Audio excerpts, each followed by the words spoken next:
Today's video is for those of us who are experiencing confusing and painful trials in our walk with the Lord. And for me, this happened just a couple of years ago. After a decade of serving in vocational ministry, teaching, preaching, leading trips, I fell into a chronic illness that took me out for about a year and a half. It was a very confusing and painful experience. I was unable to work. I was not able to do the things I enjoyed. And worst of all, in the midst of it, my wife was diagnosed with cancer. Thanks be to God that she's completely healed and well now, but that was probably the lowest point in my life, and it was really easy for me to feel like God had abandoned me. Maybe you've experienced something like this in your life. Maybe you've been trying to follow the Lord, trying to hear His voice, and yet still these trials and challenges and tragedies enter your life. The scripture that I want us to read today comes from John chapter 15, and it's Jesus speaking to His disciples the night before He's crucified. I am the true vine, and my Father is the gardener. He cuts off every branch in me that bears no fruit, while every branch that does bear fruit He prunes, so that it will be even more fruitful. So, if you're not a gardener, as I am not, you might not know what pruning is. My understanding is that when you're growing a fruit-bearing plant of any kind, oftentimes the leaves and the branches will actually make it difficult for that plant to bear fruit. And so the gardener has to come and prune off different leaves and branches so that that tree can bear even more fruit than it already has.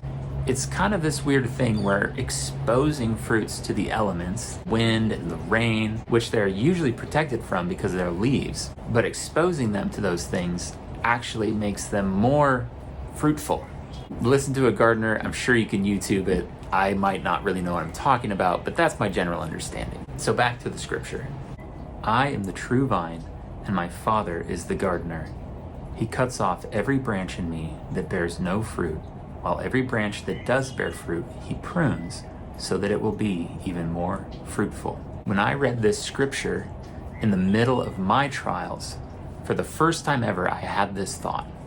What if I'm experiencing all of this challenge, not because I did something wrong or because God abandoned me? What if I'm experiencing all this because I did something right? Maybe this is just the word that you need to hear in this season.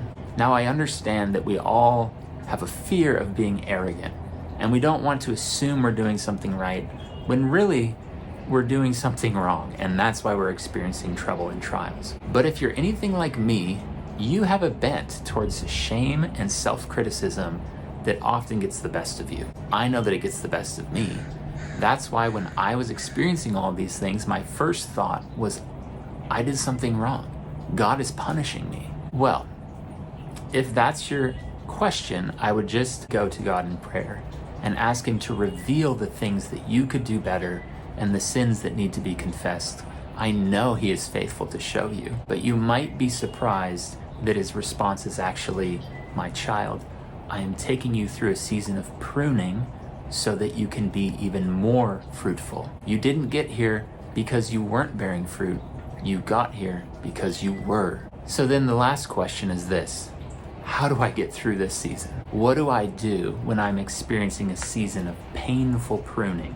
Well, the scripture goes on to say this. Remain in me, as I also remain in you. No branch can bear fruit by itself. It must remain in the vine. Neither can you bear fruit unless you remain in me.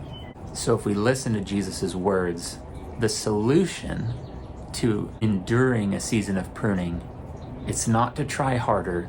It's not to try different things to get out of it. The solution is to remain in Jesus' presence and endure it.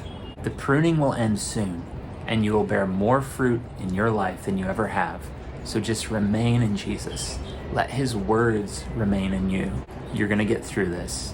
So thanks for listening today. I hope those thoughts were an encouragement to you as they've been an encouragement to me.